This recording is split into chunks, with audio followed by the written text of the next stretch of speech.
How about a high school district? A unit district? Charter schools. We have some charter school people. If you are from a regional office or an institute of higher education, please raise your hand. I know you're out there. Okay, you're hiding. All right. So, some highlights to share. You may or may not know, but the Multilingual department has 5 main programs that we oversee. English Learners is the biggest one, but then we also have a Visiting International Teacher program, Agricultural Migrant program, Seal of Biliteracy, and we cover world languages. This year is the 25th anniversary of our Visiting International Teacher program. We have had a partnership with the Ministry of Education of Spain for 25 years to bring international teachers, Spanish teachers to the United States to teach in schools for 3 to 5 years.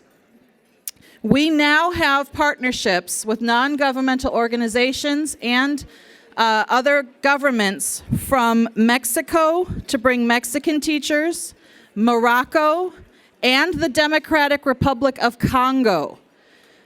So if you are interested in bringing an international teacher and hosting an international teacher in your school next year, please get in contact with us. We are, as Dr. Matias mentioned this morning, we are actively working on an agreement with the Ministry of Education of Poland to bring Polish-speaking teachers for next year. So that's really exciting. Another update for everybody.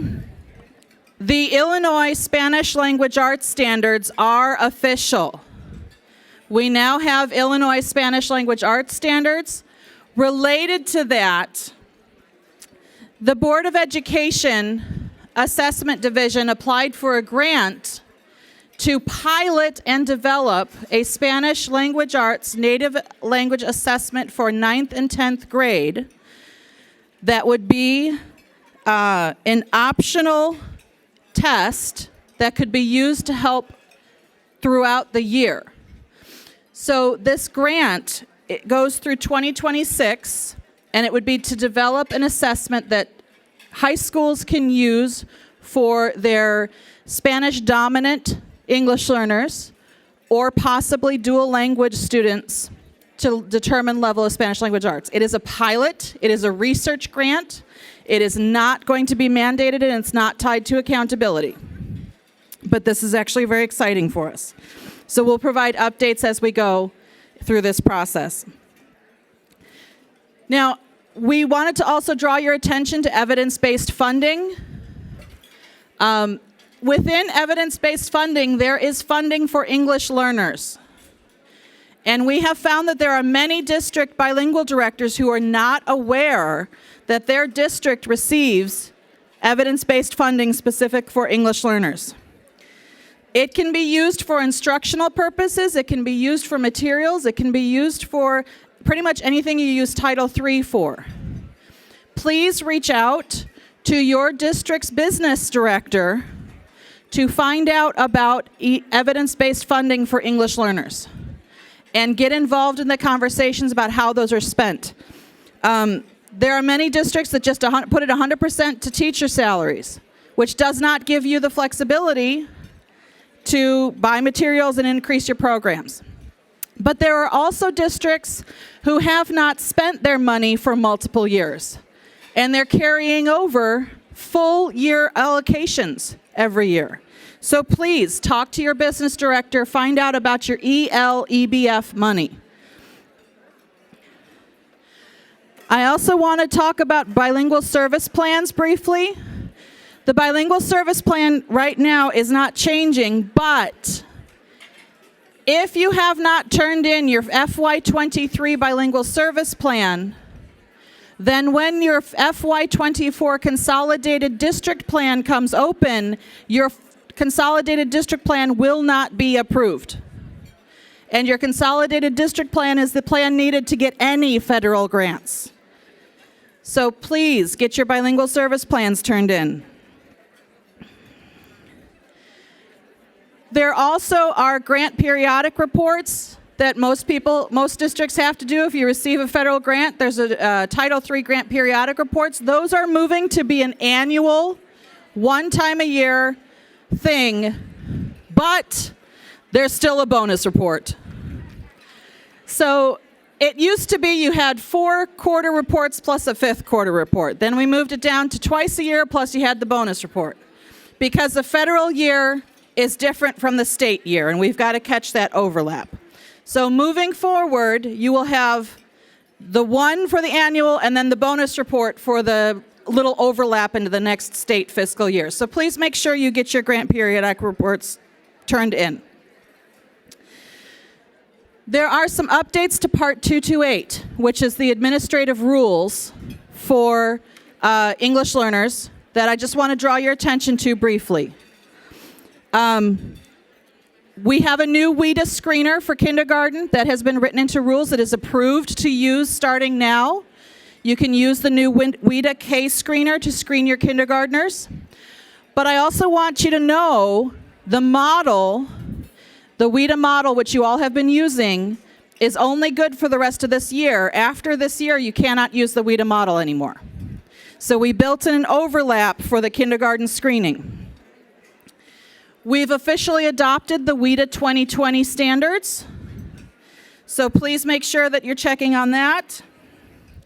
And then we've done some other general housekeeping in Part 228 to make sure that the Spanish language arts standards actually refer to the Illinois Spanish language arts standards.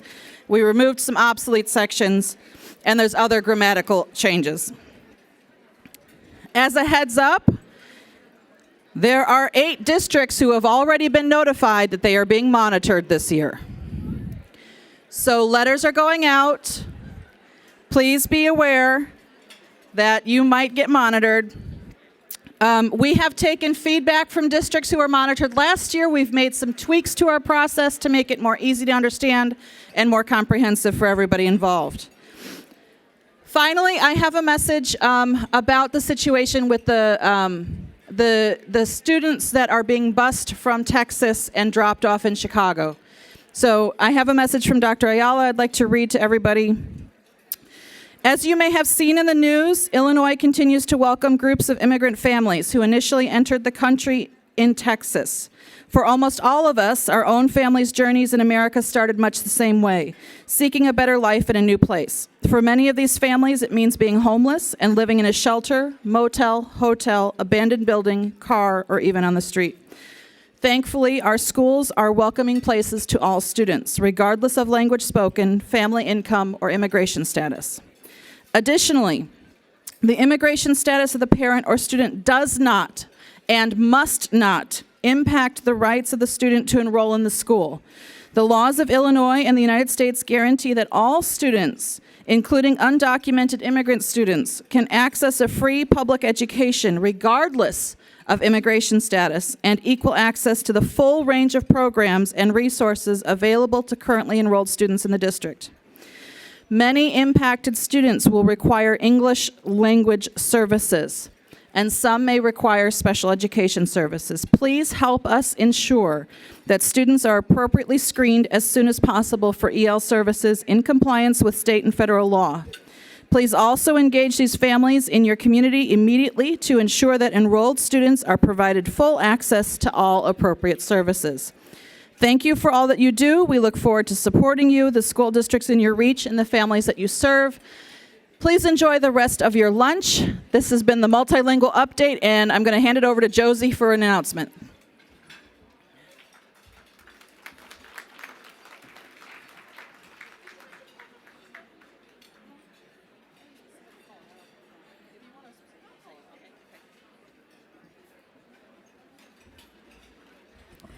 Thanks, Joanne. I'm here to just to underscore what Joanne just mentioned.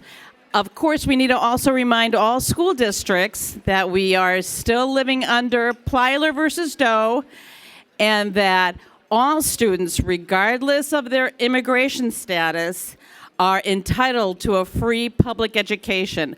I know this group knows it really, really well. We need to be the ambassadors to carry that message to other people. So So I thank you for doing that. And now for the bad news.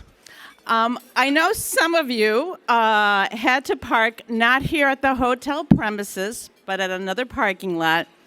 And I wish I could tell you that the hotel parking voucher works there, but it doesn't. So I hope that you'll be able to get reimbursement through your districts for that parking fee, which I believe is $15.